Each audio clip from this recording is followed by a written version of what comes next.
ಹೊಸಕೆರೆಹಳ್ಳಿಯ ಪತ್ನಿಯ ಫ್ಲ್ಯಾಟ್ಗೆ ಆಗಮಿಸಿದ್ದಾರೆ ದರ್ಶನ್. ಈಗಷ್ಟೇ ಅವರ ಫ್ಲ್ಯಾಟ್ಗೆ ಅವರು ಬಂದಿದ್ದಾರೆ ಅಂತಕ್ಕಂಥ ಮಾಹಿತಿ. ಒಂದು ಗೊಂದಲ ಇತ್ತು ಎಲ್ಲಿ ಹೋಗ್ತಾರೆ ಅಂತ. ಬಟ್ ಈಗ ಹೊಸಕೆರೆಹಳ್ಳಿ ಫ್ಲ್ಯಾಟ್ಗೆ ಆಗಮಿಸಿದ್ದಾರೆ ದರ್ಶನ್. ಕನ್ಫರ್ಮ್ ಆಗಿದೆ, ಅವರ ಪತ್ನಿಯ ಫ್ಲ್ಯಾಟ್ ಅದು. ಆ ಪತ್ನಿಯ ಫ್ಲ್ಯಾಟ್ನಲ್ಲೇ ಅವ್ರು ಇರ್ತಾರೆ, ಅಲ್ಲೇ ರೆಸ್ಟ್ ಮಾಡ್ತಾರೆ ಅಂತಕ್ಕಂಥದ್ದು ಕೂಡ ಗೊತ್ತಾಗ್ತಾ ಇರ್ತಕ್ಕಂಥ ಮಾಹಿತಿ. ಅದಕ್ಕೋಸ್ಕರ ಅಲ್ಲಿ ತಯಾರಿ ಎಲ್ಲ ಹೇಗಾಗ್ತಾ ಇತ್ತು ನಾವು ಆಗಿಂದನೂ ಮಾಹಿತಿ ಕೊಡ್ತಾ ಇದ್ದೀವಿ ನಿಮಗೆ. ಪೊಲೀಸರು ಬಂದಿದ್ದರು, ಅಲ್ಲಿನ ಸೆಕ್ಯೂರಿಟಿ, ಅದು ಆ್ಯಕ್ಚುಲಿ ಪ್ರೆಸ್ಟೀಜ್ ಅಪಾರ್ಟ್ಮೆಂಟ್ ಅದು.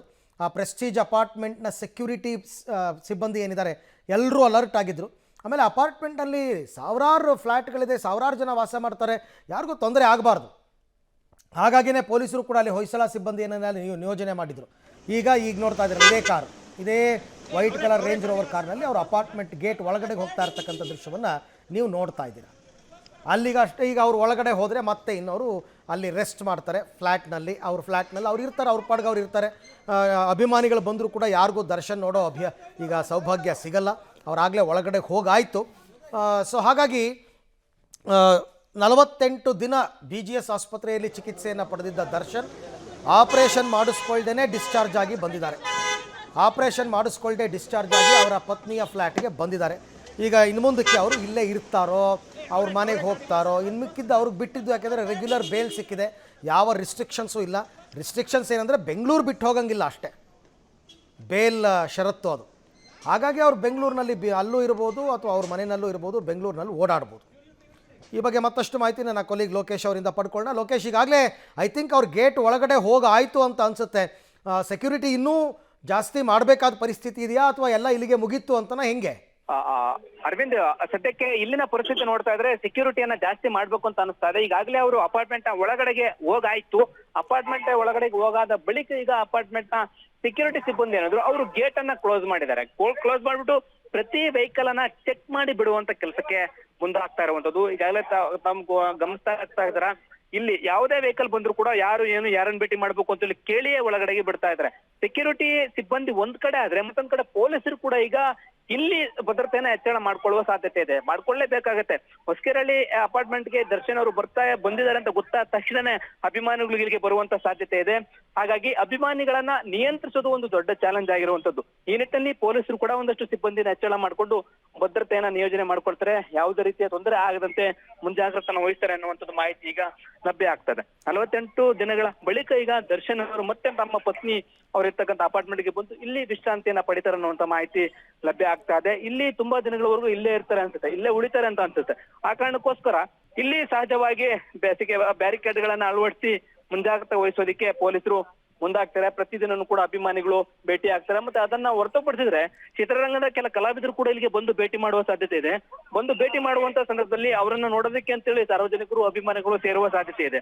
ಆ ಕಾರಣಕ್ಕೋಸ್ಕರ ಅಪಾರ್ಟ್ಮೆಂಟ್ ನಿವಾಸಿಗಳ ಓಡಾಟಕ್ಕೆ, ಸಾರ್ವಜನಿಕರ ಓಡಾಟಕ್ಕೆ ತೊಂದರೆ ಆಗುತ್ತೆ. ಆ ರೀತಿಯ ತೊಂದರೆ ಆಗ್ಬಾರ್ದು ಅಂತೇಳಿ ಎಲ್ಲಾ ರೀತಿಯಂತ ಮುಂಜಾಗ್ರತೆಯನ್ನು ವಹಿಸೋದಕ್ಕೂ ಕೂಡ ಪ್ಲಾನ್ ಮಾಡ್ಕೊಂಡಿರುವಂತದ್ದು. ಈಗಾಗಲೇ ಇಲ್ಲಿ ಅಪಾರ್ಟ್ಮೆಂಟ್ ನ ಮುಂಭಾಗದಲ್ಲಿ ಒಂದಷ್ಟು ಬೆಳವಣಿಗೆಗಳು ಸ್ಟಾರ್ಟ್ ಆಗಿರುವಂತದ್ದು. ಯಾಕೆಂತಂದ್ರೆ ಇಲ್ಲಿಗೆ ಸಹಜವಾಗಿ ಒಂದಷ್ಟು ಜನ ಗುಂಪು ಸೇರುವಂತ ಸಾಧ್ಯತೆ ಇರುತ್ತೆ. ಸೆಕ್ಯೂರಿಟಿ ಅಂದ್ರೆ ಅಪಾರ್ಟ್ಮೆಂಟ್ ನ ಸೆಕ್ಯೂರಿಟಿ ಅವರು ಕೂಡ ಒಂದಷ್ಟು ಸಿಬ್ಬಂದಿಯನ್ನ ಹೆಚ್ಚಳ ಮಾಡ್ಕೊಳ್ಳುವಂತ ಪ್ಲಾನ್ ನಲ್ಲಿ ಇರುವಂತದ್ದು. ಅದ್ರ ಜೊತೆಗೆ ಪೊಲೀಸರು ಕೂಡ ಹೆಚ್ಚಳವನ್ನ ಮಾಡ್ಕೊಳ್ತಾ ಇದ್ದಾರೆ. ಈ ನಿಟ್ಟಿನಲ್ಲಿ ಏನೆಲ್ಲ ಮುಂಜಾಗ್ರತೆ ತೆಗೆದುಕೊಳ್ಬೇಕು, ಪ್ರಮುಖವಾಗಿ ಸಾರ್ವಜನಿಕರಿಗೆ ಸಮಸ್ಯೆ ಆಗದೆ ಇರೋ ರೀತಿಯಲ್ಲಿ ಯಾವ ರೀತಿಯಾಗಿ ಕಾನೂನು ಇದರಡಿಯಲ್ಲಿ ನಿಭಾಯಿಸಬೇಕು ಅನ್ನುವಂಥದ್ದು ಅದನ್ನ ನಿರ್ವಹಣೆ ಮಾಡ್ಲಿಕ್ಕೆ ಈಗ ಪೊಲೀಸರು ಕೂಡ ಮುಂದಾಗ್ತಾ ಇರುವಂತದ್ದು.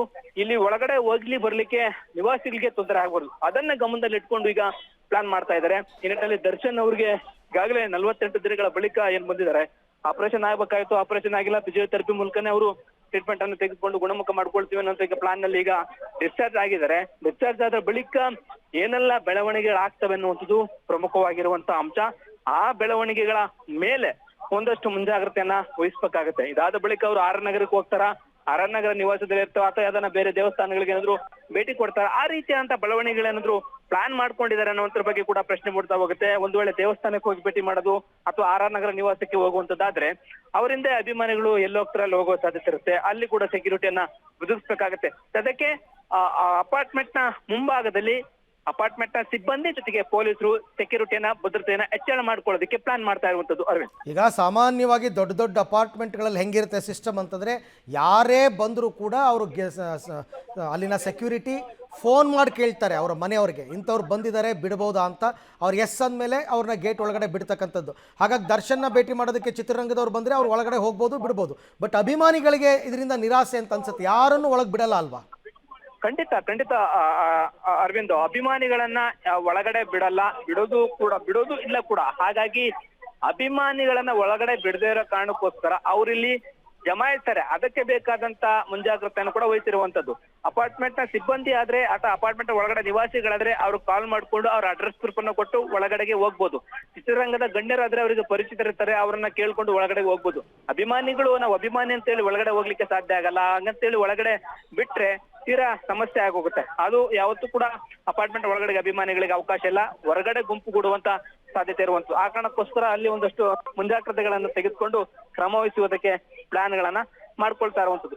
ಇವರು ಅಪಾರ್ಟ್ಮೆಂಟ್ ನಿವಾಸಕ್ಕೆ ಇವತ್ತು ಬಂದಿದ್ದಾರೆ, ಇವತ್ತು ಇಡೀ ದಿನ ಇಲ್ಲೇ ಇರ್ತಾರೆ. ಮತ್ತೆ ನಾಳೆ ದಿನ ಏನಾದ್ರು ಬೆಳವಣಿಗೆಗಳಿದೆಯಾ ಅನ್ನೋದ್ರ ಬಗ್ಗೆನೂ ಕೂಡ ಕಾದ್ ನೋಡ್ಬೇಕಾಗಿದೆ. ಇದಾದ್ಮೇಲೆ ಯಾವೆಲ್ಲ ಬೆಳವಣಿಗೆಗಳಾಗುತ್ತೆ ಅನ್ನೋದು ಕೂಡ ಕುತೂಹಲ ಮೂಡ್ತಿರುವಂತದ್ದು ಅರವಿಂದ್. ಈಗ RR ನಗರದ ದರ್ಶನ್ ಅವರ ಮನೆಗೂ ಇಲ್ಲಿಗೂ ಕಂಪೇರ್ ಮಾಡಿದ್ರೆ ಅದು ರೋಡ್ ಸೈಡ್ನಲ್ಲೇ ಇದೆ, ಜನ ಮನೆ ಮುಂದೆನೇ ನಿಂತ್ಕೋಬೋದು, ಅವ್ರ ಮೇಲ್ಗಡೆ ಬಂದು ಕೈ ಬೀಸ್ಬೋದು, ಆ ಥರದ ವ್ಯವಸ್ಥೆ ಅಲ್ಲಿತ್ತು. ಬಟ್ ಇಲ್ಲ, ಆ ಥರ ಯಾವುದೂ ಇಲ್ಲ.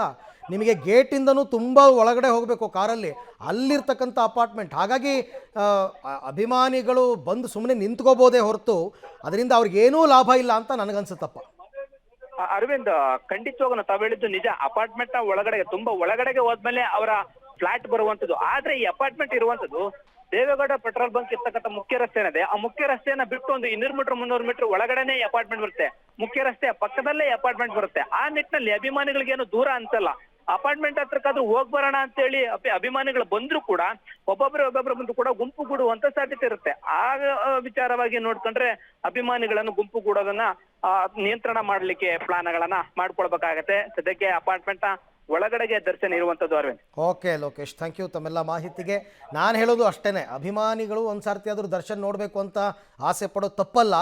ಆದರೆ ಈ ಫ್ಲ್ಯಾಟ್ ಹತ್ರಕ್ಕೆ ನೀವು ಬಂದರೆ, ಅಪಾರ್ಟ್ಮೆಂಟ್ ಹತ್ರಕ್ಕೆ ನಿಮಗೇನೂ ಪ್ರಯೋಜನ ಇಲ್ಲ. ನೀವು ನೋಡೋಕ್ಕೂ ಆಗಲ್ಲ, ಆ್ಯಂಡ್ ಅಲ್ಲಿ ನಿಂತ್ಕೊಳ್ಳೋಕ್ಕೂ ನಿಮ್ಗೆ ಅಲ್ಲಿ ಬಿಡಲ್ಲ ಅವರು.